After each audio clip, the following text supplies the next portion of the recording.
আজকের রেসিপি নিরামিষ বাঁধাকপির ঘন্ট।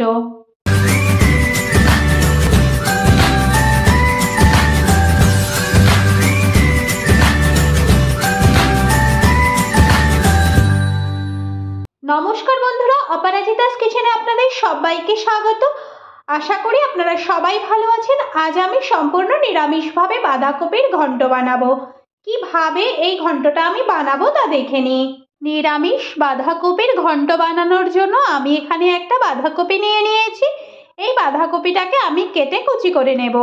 এখানে আমি বাঁধাকপিগুলো কেটে ধুয়ে নিয়েছি।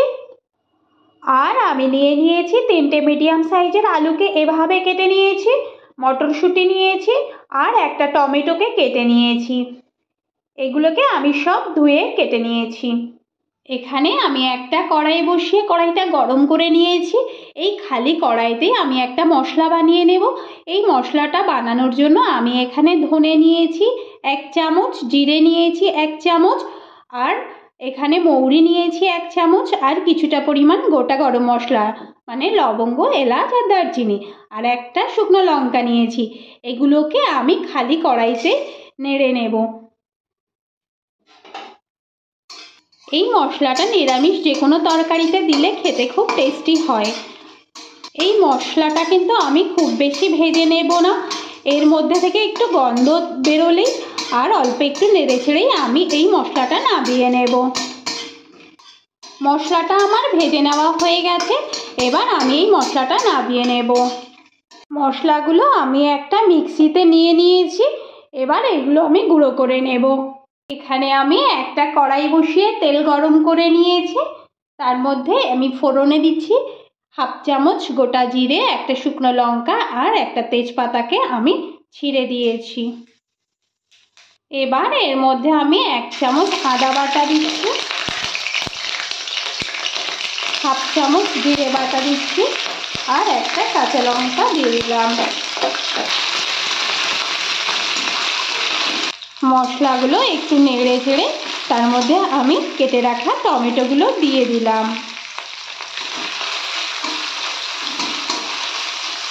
টমেটোটা অল্প একটু নরম হয়ে গেলে এর মধ্যে কেটে রাখা আলুগুলো দিয়ে দেব। এবার এর মধ্যে আমি 1 চামচ লবণ দিয়ে দেব, 1 চামচ হলুদ গুঁড়ো দিয়ে দেব, 1 চামচ জিরে গুঁড়ো দিয়ে দেব, 1 চামচ ধনে গুঁড়ো দিয়ে দেব। এবার সব মশলাগুলোর সঙ্গে আলুগুলো খুব ভালো করে কষে নেব। আমি কিন্তু এখানে গ্যাসের ফ্লেম একদম লোতে রেখেছি, না হলে গুঁড়ো মশলাগুলো পুড়ে যাবে। এবার আমি এর মধ্যে ছাড়িয়ে রাখা মটরশুঁটিগুলো দিয়ে দেব। এর মধ্যে 1 চামচ কাশ্মীরি লঙ্কার গুঁড়ো দেব। এবার আমি মশলা ধোয়া একটু জল দিয়ে দেব এর মধ্যে।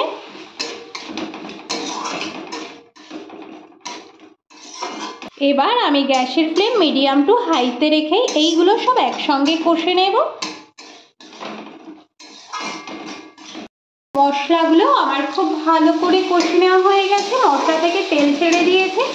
এবার আমি এর মধ্যে বাঁধাকপিগুলো দিয়ে দেব।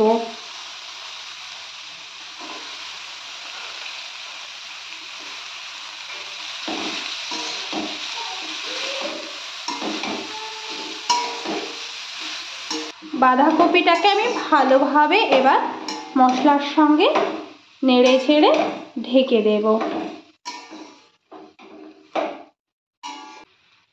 বাঁধাকপিটাকে আমি খুব ভালো করে নেড়ে নিয়েছি। এবার আমি এর মধ্যে অল্প পরিমাণে একটু জল দিয়ে দেব। আর বাঁধাকপি থেকে যে জলটা বেরোবে সেটাতেই হয়ে যাবে, বেশি কিন্তু জল দেব না। বাঁধাকপি থেকে কিন্তু আমার একটু জল বেরিয়ে গেছে। এবার আমি কিন্তু এটা ঢেকে দিয়ে 10 মিনিটের জন্য ফুটিয়ে নেব। আমি কিন্তু গ্যাসের ফ্লেম মিডিয়াম টু হাইতেই রেখেছি। 10 মিনিট হয়ে গেছে। এবার আমি দেখে নেব এটা কতটা সিদ্ধ হয়েছে।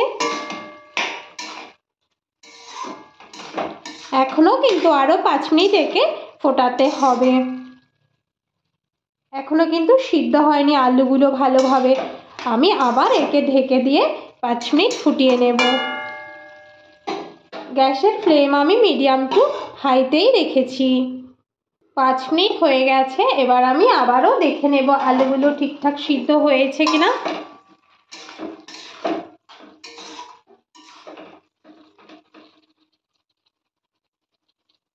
আলুগুলো কিন্তু আমার সিদ্ধ হয়ে গেছে। এবার গ্যাসের ফ্লেম হাইতে দিয়ে আমি এটা একটু নেড়ে নেব আর 1 চামচ চিনি দিয়ে দেবো এবার এর মধ্যে। এটা দিলে নিরামিষ তরকারিতে মিষ্টি মিষ্টি লাগে, একটু খেতে বেশ ভালো লাগে। তরকারিটা প্রায় আমার হয়ে এসেছে। এবার এর মধ্যে আমি ভেজে রাখা মশলাগুলো দিয়ে দেব। ভালো করে একটু নেড়ে দেব এবার।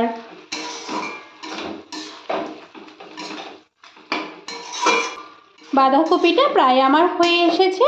আমার এই রেসিপিটা যদি আপনাদের ভালো লেগে থাকে তাহলে বাড়িতে অবশ্যই একবার ট্রাই করবেন, আর কেমন হয়েছে সেটা অবশ্যই একবার কমেন্ট বক্সে জানাবেন।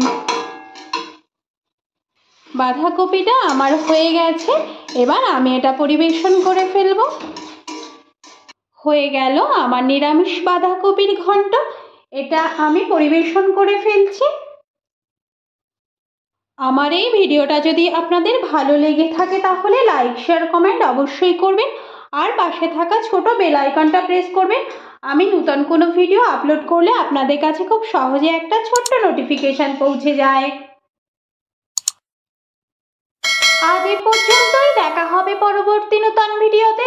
ভালো থাকবেন, সুস্থ থাকবেন, ধন্যবাদ।